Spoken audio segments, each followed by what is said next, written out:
नमस्कार सबैजनालाई। यदि तपाईँ जेएमई रेमिटको एपबाट पैसा पठाउँदै हुनुहुन्छ तर यस्तो खालको मेसेज पपअप भयो, your ID with us has expired, please upload new ID details in renew ID or contact JME supports, यस्तो खालको मेसेज आयो भने यसको मतलब तपाईँको जाहेर कार्ड एक्सपायर भएको छ हामीसँग भएको। सो तपाईँले नयाँ जाहेर कार्डको बोसायदको फोटो अपलोड गर्नुपर्ने हुन्छ, फोटो एपमा हाल्नुपर्ने हुन्छ। यदि तपाईँको भिजा क्वेसन च्यू छ भने क्वेसन च्यूको पेपर यदि तपाईँले त्यो पनि हाल्न सक्नुहुन्छ। यदि तपाईँको जाहेर कार्डको पछाडि क्वेसन च्यूको स्ट्याम्प हालेको छ भने त्यो पनि हाल्न सक्नुहुन्छ है त। अब त्यो रिन्यू आइडी गर्ने तरिका चाहिँ तपाईँलाई म देखाउन गइरहेको छु। नर्मली तपाईँले ब्याक हुनुपर्ने हुन्छ। सो ब्याक भइसकेपछि हजुरले यहाँ होम आउँछ, होममा त्यहाँ अप्सन आउँछ रिन्यू आइडी भन्ने, त्यसमा अपलोड गरेर पनि हजुरले आफ्नो जाहेर कार्डको डेट बढाउन सक्नुहुन्छ। सो नर्मली हजुरको गर्ने तरिका भनेको चाहिँ हजुरले देख्न सक्नुहुन्छ होममा यहाँ भनेको तपाईँको डिपोजिट मनी, त्यसै गरी अपलोड डिपोजिट स्लिप र रिन्यू आइडीमा क्लिक गर्नु होला।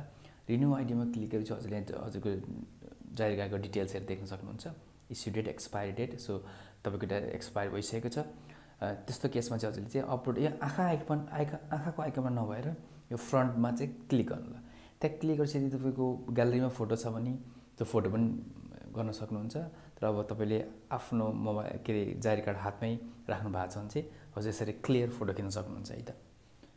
एकदमै क्लियर फोटो खिच्नु होला। फेरि टल्क्यो जाहेर कार्डको नम्बर देखिएन, हजुरको नाम क्लियर भएन भने चाहिँ हजुरले फेरि अपलोड गर्नुपर्ने हुन्छ। सो बी केयरफुल, एकदमै क्लियर फोटो खिच्नु होला।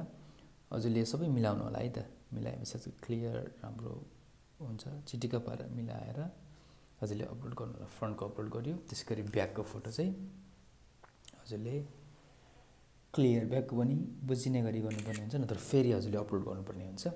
So be careful on that. हजुरले यति गरेपछि दुईवटा अपलोड भयो, अप्लाई फर रिन्यू आइडी। यो resident card has been successfully uploaded भनेको छ र यसको नर्मली यसको अपडेटेड हुने टाइम चाहिँ लाग्ने टाइम चाहिँ 10 देखि 15 मिनट हो।